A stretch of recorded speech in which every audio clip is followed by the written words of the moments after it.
in Fiji. And then maybe if Jane wants to go offline, those of you who want to go and raise your personal issues with Jane, she'll be sitting on the other side. So whilst I'm doing a quick presentation of the budget, I'll take it through very quickly because we have another session in Suva starting around about 3 o'clock. But please tell me if I'm going through it very, very quickly. This may not have all the updated figures actually, but I'll... yeah.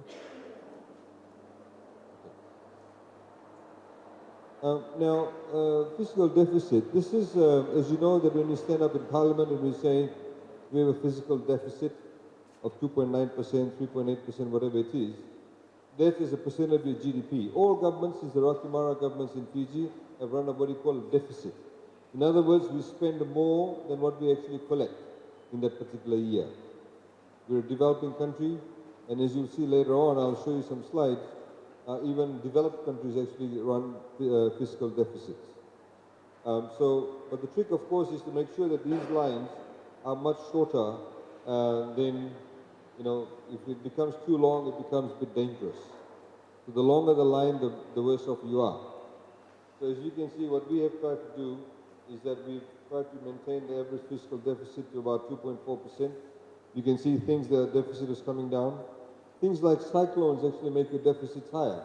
Cyclone Winston itself cost us in excess of about, the damage it caused to our GDP is about 1.4 billion US dollars. So when a cyclone comes along, it damages your roads, bridges, jetties, electricity, sewage systems, everything. After Cyclone Winston, 6,000 kilometers of electrical cables went down. 6,000 kilometers. Now we have to put that up. It's already up. But God forbid if we have another cyclone, it goes back down again, if we put it back again. Those of you who've been to the new 4-lane road in Nandi, coming out of Nandi Airport, going towards Namaka and Matintar, one of the things you'll notice is that there is no electrical cables.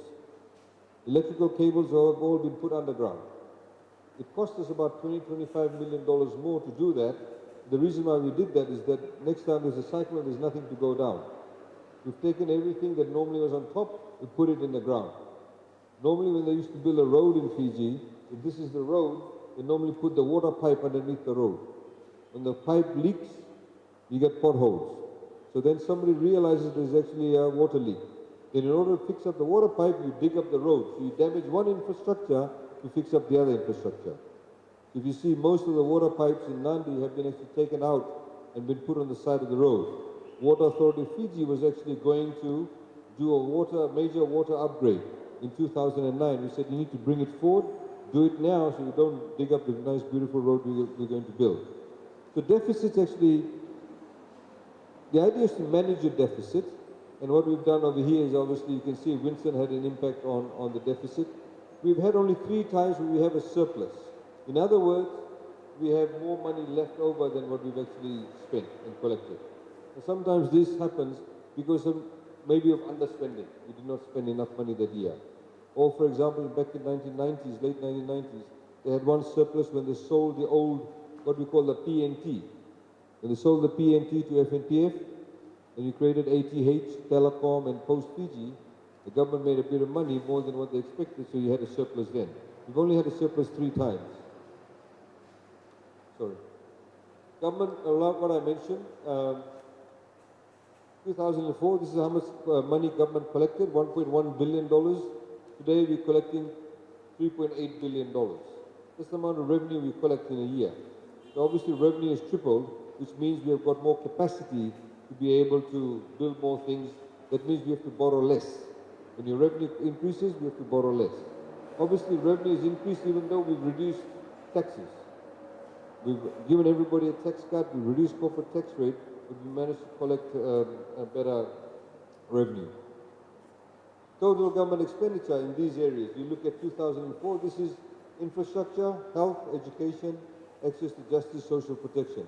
All of these areas, if you put it together, that's how much money we spent in 2004 as the base year. That's how much we're spending now, $4.3 billion in those areas. Social protection, of course, now we've got things like disability allowance. We pay allowances to rural pregnant women. All of these areas, these things mount up.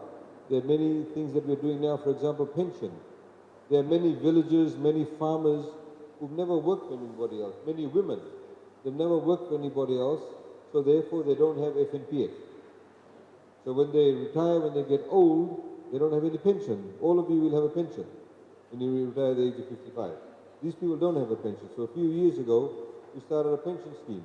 If you're over the age of 70, we started giving you $30 a month. We reduced the age to 68, brought it down to, and brought it up to $50.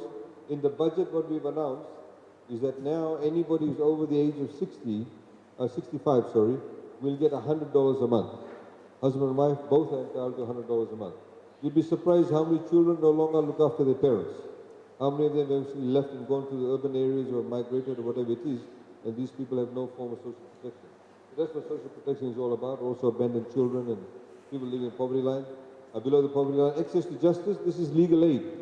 Today you'll find a legal aid office in every major urban town and city, even places like Nambuwalu, Tavuni, Rotuma, Kandavu, and what have you.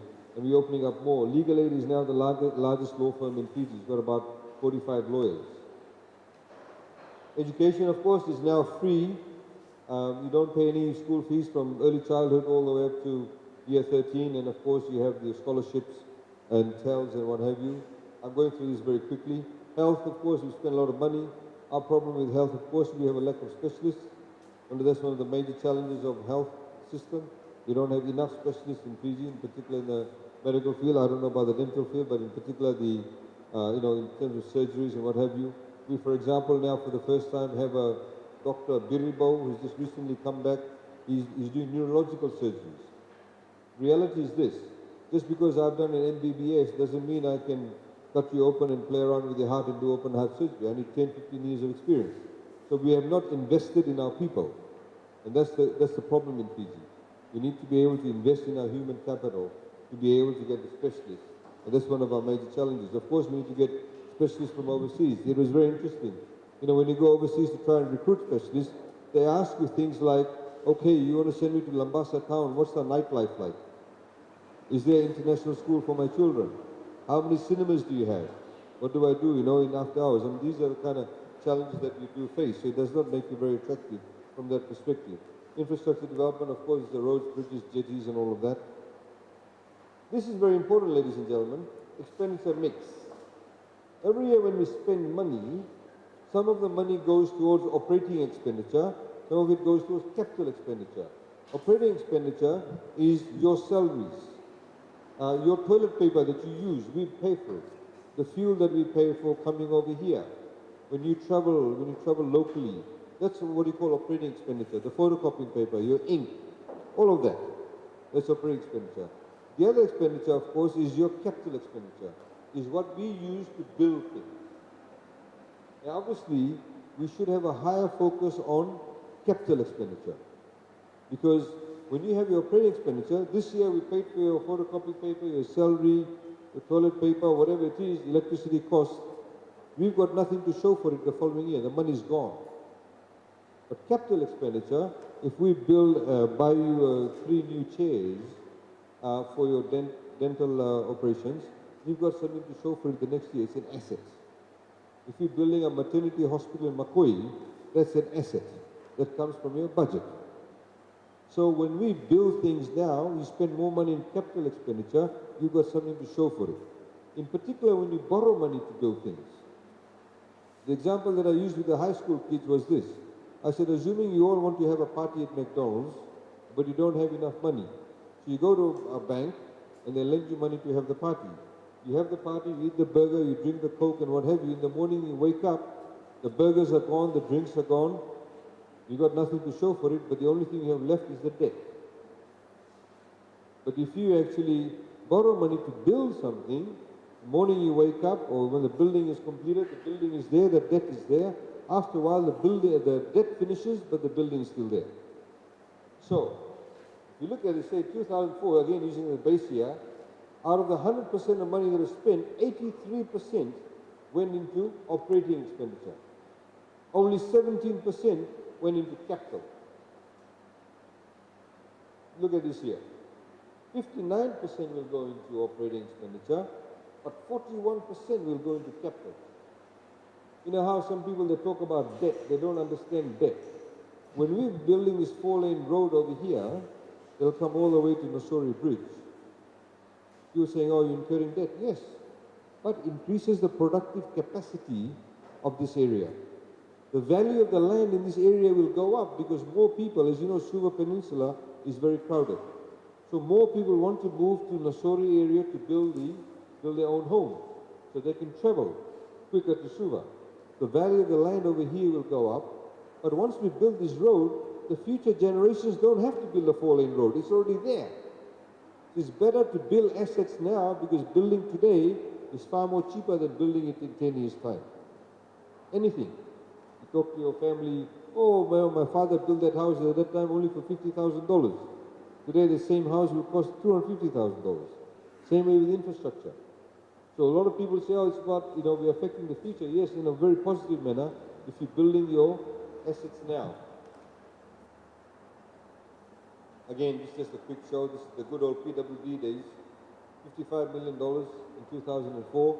Today about $528 million. Water and energy, same thing. Of course, those people who earn less than $30,000 a year, we pay 50% of the tariff rate. This thing costs 34 cents a unit. If a household earns less than $30,000 a year, you fill in the form, we pay for you 50% of the cost we pay directly to FEA. We don't get FEA to subsidize it. We pay FEA. We want FEA to run professionally like a commercial organization. But we supplement the income and pay on your behalf of those people who earn less than $30,000 a year. Of course, rural electrification, before those of you who work in rural areas, if you wanted to be connected to the electricity grid, you have to contribute. Now you no longer have to contribute. Government actually does all that for you. Funding for health, again, you can see how much is increased. A lot of it is, of course, the doctor's salary, free medicine, the building infrastructure. This is what I was talking about.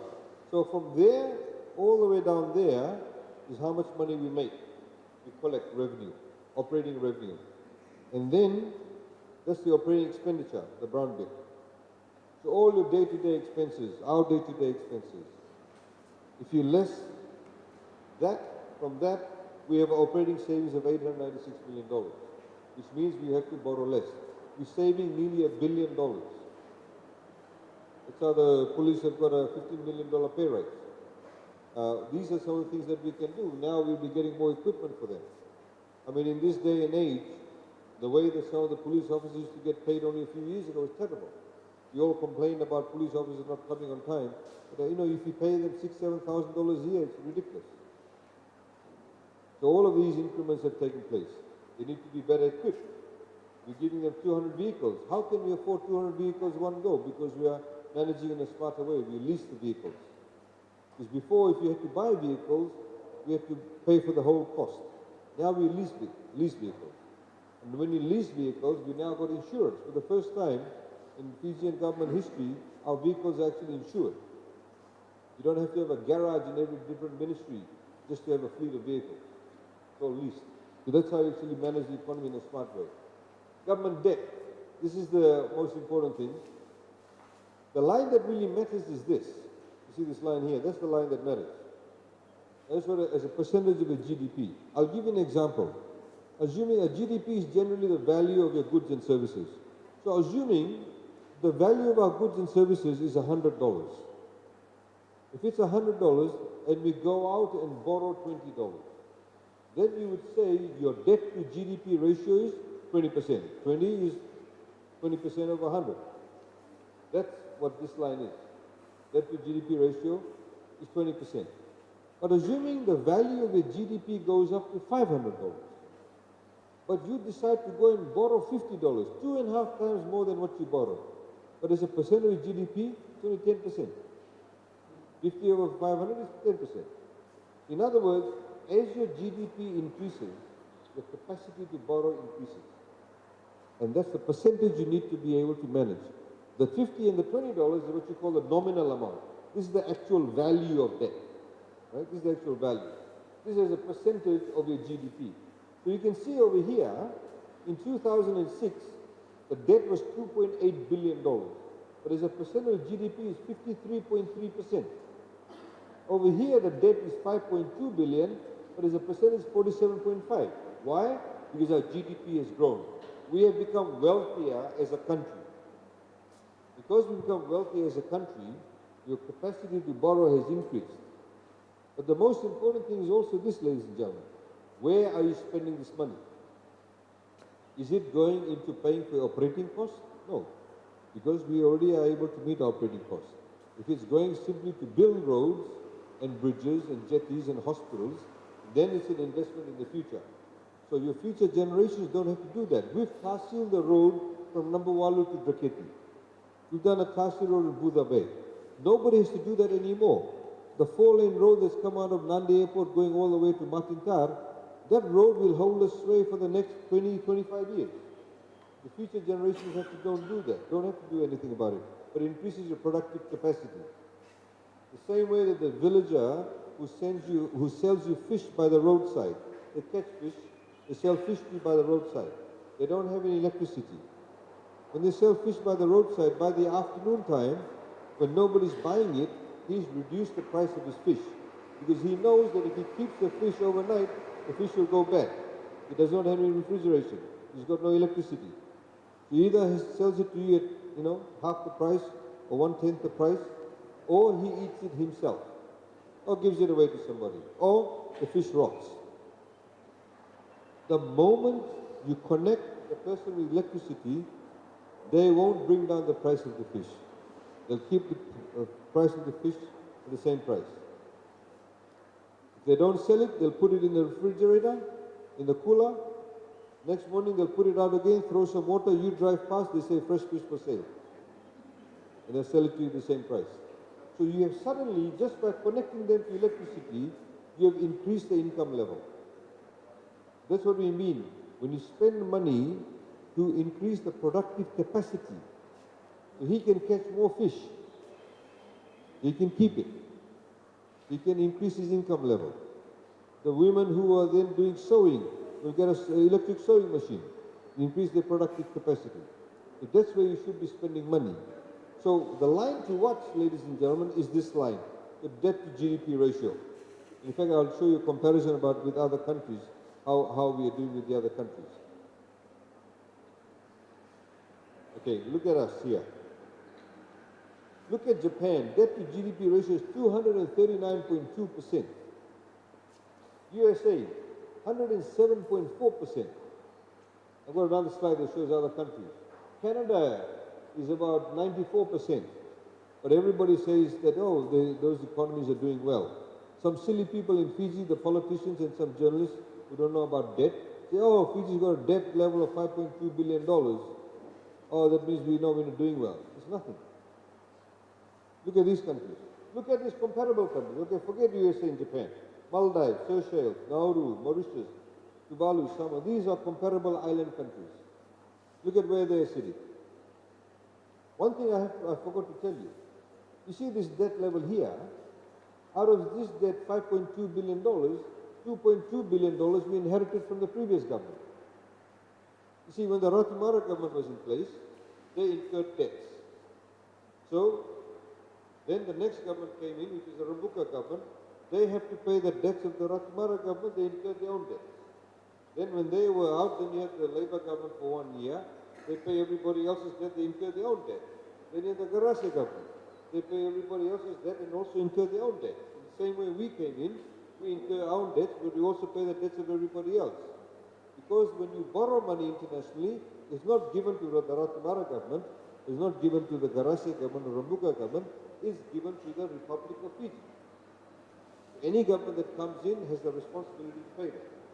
And thank God, no government has ever defaulted on any debt. So Fiji has never defaulted on any debt, which is a good thing for Fiji. Some countries have defaulted. We have never defaulted on any debt. You just remember, these debts are what you call cumulative debts. That keep on accumulating. What we are trying to do now, one of the things that we have done, we identified debts. So we, for example, I know one of the debts that the Garase government had borrowed from somebody, I think they borrowed about $30, $40 million, whatever the case was, I can't remember the specific amount. They borrowed a high interest rate of 15%. So what we go and do, we go and get some money from somewhere else at a low interest rate and refinance that debt, pay that off, still have the debt but lower interest rate. That's how we smartly manage the economy. That's why, being a bit mamangi about it. You have to be able to be clever about how you can refinance those debts. Sorry. So if you look at that, I went to Mauritius a few years, earlier this year, sorry. Mauritius is very similar to Fiji. Their economy was based on sugar. They decided a few years ago, they said, look, sugar is going to finish off very soon. And what can we do? They went very heavily into spending. They built like what we are doing now, but in a much bigger way than us. They are close to Africa, about 3.5 hours away from Africa. What they said was, they built 4-lane roads, they upgraded the airport, they put in IT parks, and they said to all these international companies, they said, come to Mauritius and service Africa from Mauritius. We are safe, law and order is good, we can offer you all these tax-free, concessions about setting IT parks. They went to India, got 3 Indian hospital companies to come and set up hospital. So they said to the Africans, you want to go for open heart surgery? Come to Mauritius. Don't go to India. Don't go to Europe. Come here. We can offer you all these services. So they borrowed a lot of money. But when they borrowed the money, they spent that money in the right areas. So today, the economy is doing really well. So in the same way, if we borrow to build things in the right places for long-term productivity, it's a good position to be in. So their debt level is about 6 or 7 billion US dollars. Ours is about 2.2 billion US dollars. So even though that's higher than us, they're in a good space because they're spending it in the right way. So all the IT parks are there, all the big multinationals have set up shop there to service Africa, and that's how they're making money. It creates a lot of local jobs for them. So countries like Australia, for example, 41.1%, but in nominal terms, their debt is like 525 million US dollars, whereas ours is 2.2 million dollars US. But because their GDP is bigger, as a percent of the GDP is much lower. I mean, these are some of the things we've done. I just want, rather than sort of going into this, I don't know, maybe I'll end over there. I mean, there's a lot of things we've reduced duty in this year's budget. As you know, construction industry is quite big now in Fiji. We have construction companies in Fiji bringing in workers from Bangladesh, from Philippines, from Indonesia. This is a shortage of good construction workers. I mean highly skilled people to lay the tiles. I don't mean the private job. I mean the proper professional way in hotels and what have you. Because there's a huge boom in the construction industry. Huge boom. And so you can see what we've done, reduced duty and all these things that contribute to the construction sector. Again, these things about bus repairs, taxi repairs, we don't have enough time. But things like over here, we did this last year, and the year before that. Like I mentioned, 69.4% of the population is below the age of 40. So they're making a lot of babies too, for young couples. When people are young, they have more children. So obviously, we need to ensure that the cost of looking after your babies is reduced. There's zero rated duty on many of these products. But the problem is this, ladies and gentlemen, as you would have heard last Friday, we made some announcements regarding tax compliance and also in the budget.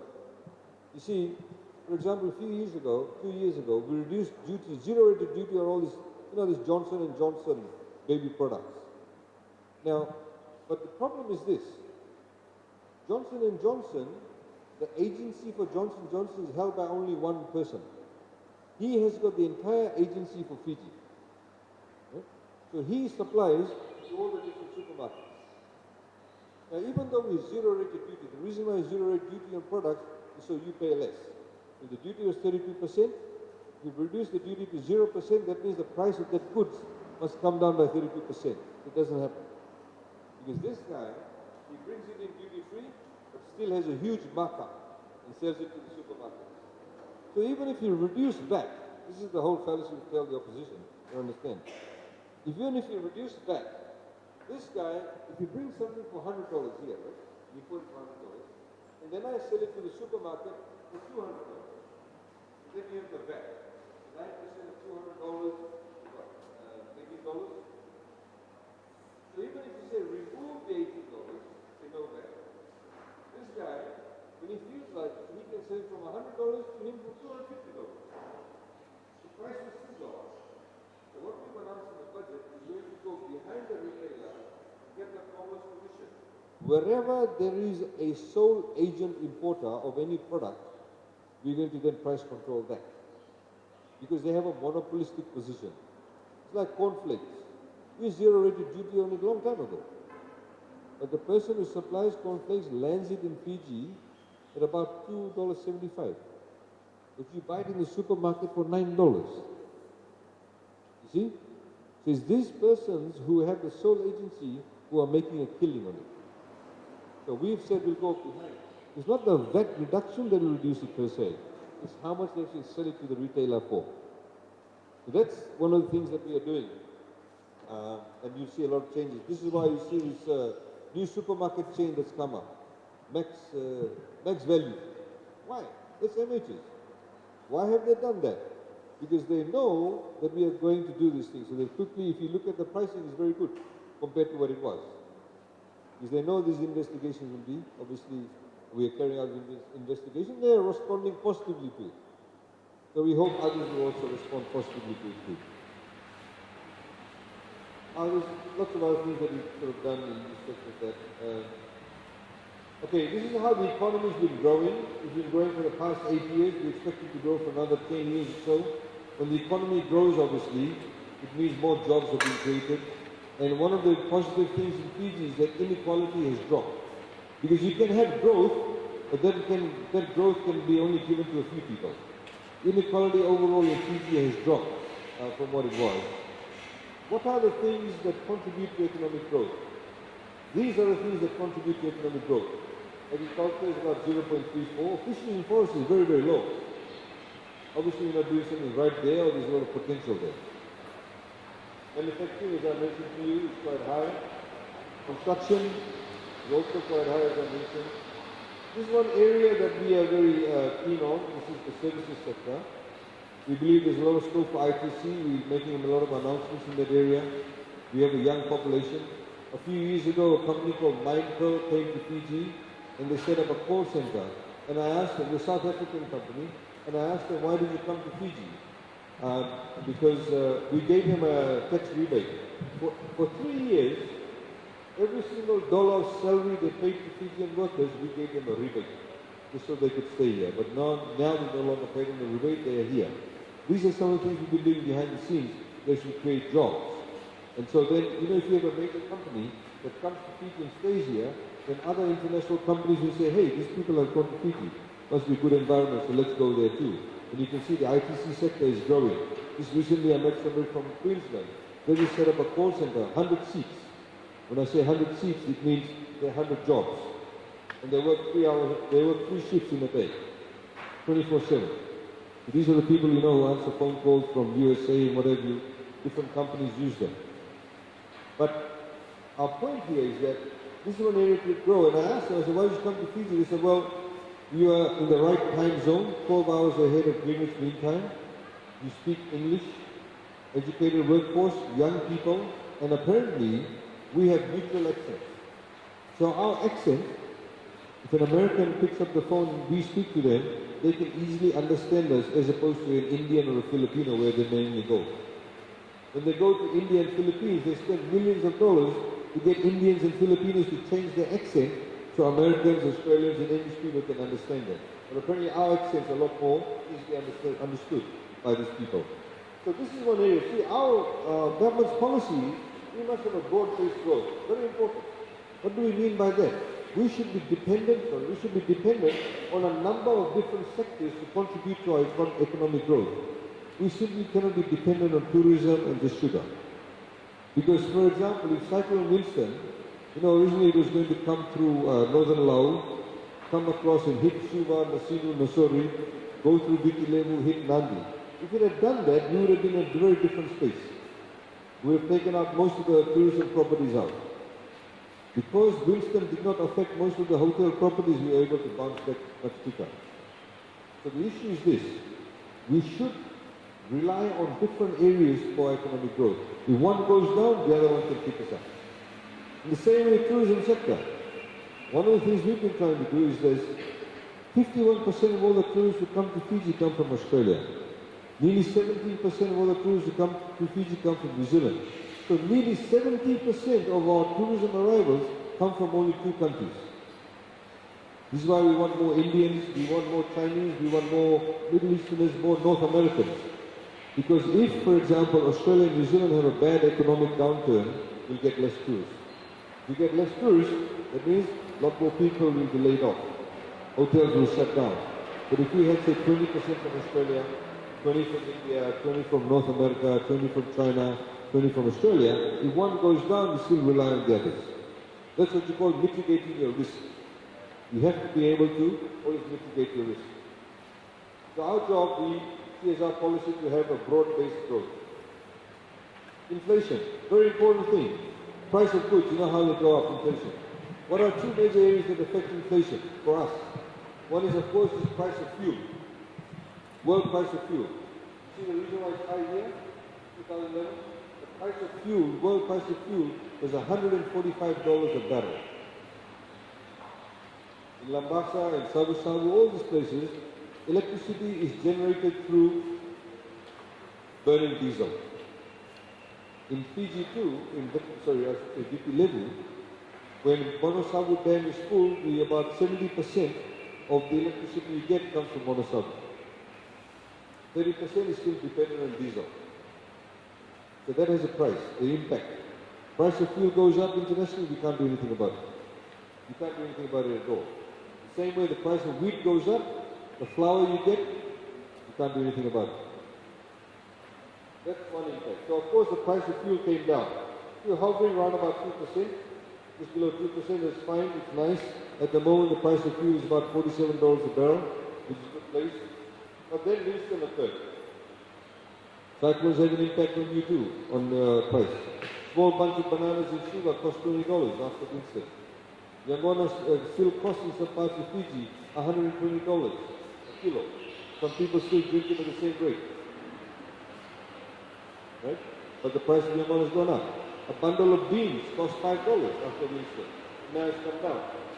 So there are two major things that has an impact. So your cyclones can have an impact. You see, we're very nicely going along, but the incident comes along. And this is of course the price of fuel internationally. So at the moment, one day it'll go up again, the price of fuel. So we have to buffer ourselves. This is why we talk about renewable energy. All renewable energy sources become less dependent on fuel, on diesel-generated electricity. This is why one of the things we're talking about in our hybrid cars. This is why we zero-rated duty on hybrid cars. We have to think 5, 10, 15 years ahead. Foreign reserves. This is very, very important, foreign reserves. A lot of people don't understand foreign reserves. If I could use this lady over here as an example, she's wearing a watch, she's got a ring, she's got a handbag, she's wearing shoes, the top she's wearing, all of these things come from overseas. And she's got gel in her hair that comes from overseas. The top may be sewn in Fiji, but the fabric comes from overseas. So when we buy things from overseas, they don't sell it to us in Fijian dollars, they sell it to us in Japanese yen, US dollars, Australian dollars, Kiwi dollars, euros. We buy fuel, all our fuel comes from Singapore. It's bought in US dollars, even if it's Singapore dollars. So when you trade in foreign currency, you must have enough foreign currency yourself to do the trade. That's what you call foreign reserves. Generally, when a country does not have enough foreign reserves, colloquially people say, oh, that country is going bankrupt. We don't have enough foreign reserves. This mic that I'm holding comes from overseas. This comes from overseas. The screen comes from overseas. This fan comes from overseas. The steel on this chair comes from overseas. So we need to have enough foreign reserves to be able to trade. The international benchmark says a country is doing well, this over here, this dotted shaded line here, must have, this is the number of months, must have at least 4 months worth of foreign reserves to be stable. That's the international benchmark. 2005,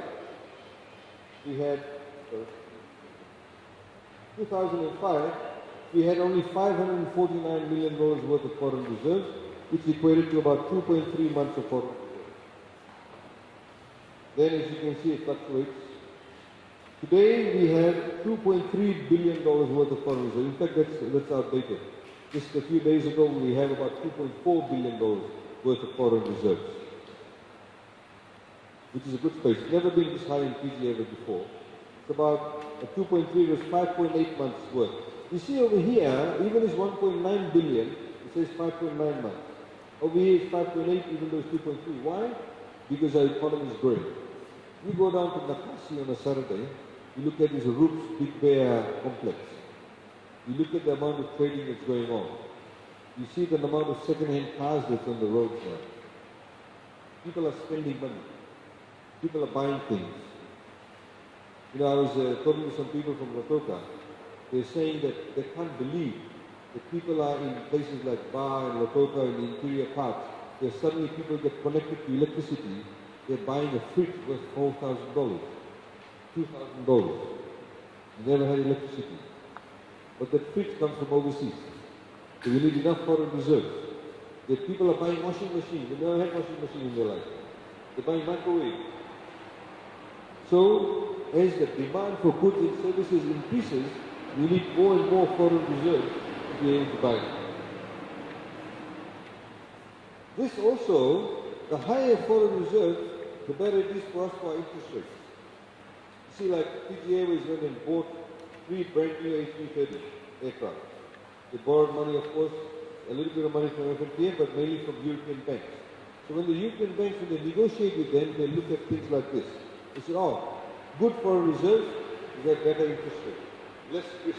Because these people have enough foreign reserves to pay their debt. If our foreign reserves were low like this, the interest rate would be very high for Fiji Airways. Oh, this is just hotels and all of that. Please, you can get all this information here. All of this is available. One of the things here that we've done here is the budget flyers. For every single ministry, we've done a summary of the major expenditure areas. We've also done expenditure areas for Water Authority Fiji, rural electrification. You can go and find out exactly which village, which area will get how many water tanks, what's the size of the water tanks. You know exactly which area will get electricity, when it will be connected and all of that. All of the information is there, you can find out. I think I do this quick presentation for you to, for you to be able to understand where the economy sits and where things are, because you have a general understanding and people talk about it in the media that you know what it is all about. So ladies and gentlemen, thank you very much for coming, and I wish you a good day. Like I said, if you have any other issues in respect of, Bernie, can you put that email address up again? If you have any issues you want to raise after this, you can also email it to us. If you have any personal matters that you want addressed to that email address, we'll put it up there. But thank you very much for coming. As I said, Jamie and Bernadette are still there and you can talk to them. This is the email address that you can send any queries or any issues that you may have. Thank you very much and I wish you a good day. Good night. Thank you.